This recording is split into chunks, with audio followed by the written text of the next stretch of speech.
বন্ধুরা, WB good নিউজে সকলকে জানাই স্বাগতম। কংগ্রেস এবং আইএসএফ দলের প্রার্থীর তালিকা চূড়ান্ত। 12টি এবং আইএসএফ দলের প্রার্থীর তালিকা চূড়ান্ত হয়ে গেল, অর্থাৎ 8টি লোকসভা আসনে প্রার্থী দিচ্ছে আইএসএফ এবং 12 থেকে 13টি আসনে প্রার্থী দিচ্ছে কংগ্রেস। তো এই মুহূর্তে আমরা হাতে পেলাম 11টি নাম, অর্থাৎ কংগ্রেস প্রার্থী এবং 8টি লোকসভা কেন্দ্রে আইএসএফ দলের প্রার্থীর নাম। তো সেই নামগুলি আপনাদের জানিয়ে দেবো, অর্থাৎ 2024। তো ভিডিওটি শুরু করার আগে সবার কাছে ছোট্ট রিকোয়েস্ট, চ্যানেল নতুন হলে চ্যানেলটি অতি অবশ্যই সাবস্ক্রাইব করে রাখবেন সবার আগে আপডেট পাওয়ার জন্য। চলুন এক ঝলকে দেখে নিই। আমরা শুরু করব রায়গঞ্জ লোকসভা। তো রায়গঞ্জ লোকসভা থেকে তৃণমূল কংগ্রেসের প্রার্থী হয়েছেন কল্যাণী। তো এই আসন থেকে জোটের পক্ষ থেকে অর্থাৎ কংগ্রেস প্রার্থী হতে পারে আলী রহমান রমাজ। পরের লোকসভা কেন্দ্র দার্জিলিং লোকসভা কেন্দ্রে তৃণমূল কংগ্রেসের প্রার্থী হয়েছেন গোপাল লামা। এই আসন থেকে কংগ্রেসের তরফ থেকে প্রার্থী হতে পারে, তো যে নামটি উঠে আসছে অর্থাৎ বিনয় তামাং। লোকসভা আসন ডায়মন্ড হারবার লোকসভা আসনে প্রার্থী হয়েছেন অভিষেক বন্দ্যোপাধ্যায় তৃণমূল কংগ্রেসের তরফ থেকে। ডায়মন্ড হারবার আসন থেকে আইএসএফ প্রার্থী দিতে পারে, অর্থাৎ আইএসএফের হয়ে প্রতিদ্বন্দ্বিতা করতে পারে নওশাদ সিদ্দিকী। পরের লোকসভা আসন কলকাতা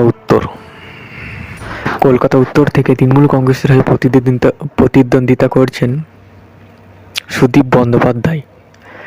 কলকাতা উত্তর থেকে জোটের তরফ থেকে প্রার্থী হতে পারে প্রদীপ ভট্টাচার্য।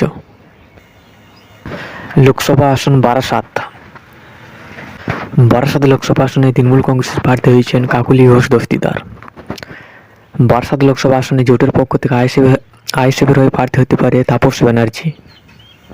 পরের লোকসভা আসন মুর্শিদাবাদ লোকসভা কেন্দ্রের তৃণমূল কংগ্রেসের হয়ে প্রতিদ্বন্দ্বিতা করছেন আবু তাহের খান। এই আসন থেকে জোটের তরফ থেকে প্রার্থী হতে পারে হাবিব শেখ। পরবর্তী লোকসভা কেন্দ্র মালদা দক্ষিণ আসন থেকে তৃণমূল কংগ্রেসের প্রার্থী হয়েছেন শাহনাজ আলী হোসেন। তো এই আসন থেকে জোটের প্রার্থী হতে পারে অর্থাৎ কংগ্রেস ঈশা খান চৌধুরী। লোকসভা আসন মথুরাপুর লোকসভা আসনে তৃণমূল কংগ্রেসের হয়ে প্রতিদ্বন্দ্বিতা করছেন বাপি হালদার। মথুরাপুর লোকসভা কেন্দ্রে আইএসএফের হয়ে প্রতিদ্বন্দ্বিতা করতে পারে মেঘনাথ হালদার, আইএসএফ প্রার্থী। লোকসভা আসন উলুবেড়িয়া আসন থেকে তৃণমূল কংগ্রেসের সাজদা আহমেদ।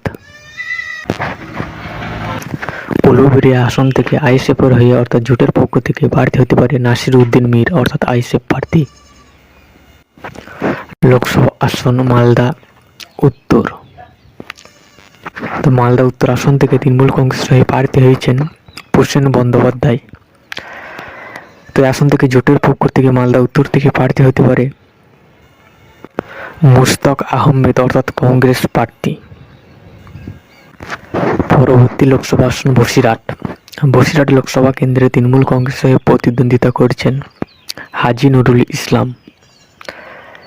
বসিরহাট লোকসভা কেন্দ্রে জোটের তরফ থেকে আইএসএফের হয়ে প্রার্থী হতে পারে কুতুব উদ্দিন ফতেহি, অর্থাৎ আইএসএফ প্রার্থী। মুর্শিদাবাদ লোকসভা আসন পুরুলিয়া লোকসভা কেন্দ্রে তৃণমূল কংগ্রেসের হয়ে প্রতিদ্বন্দ্বিতা করছেন শান্তিরাম মাহাতো।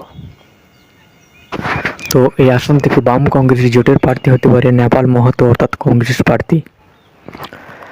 লোকসভা আসন ঝাড়গ্রাম আসন থেকে তৃণমূল কংগ্রেসের হয়ে প্রার্থী হয়েছেন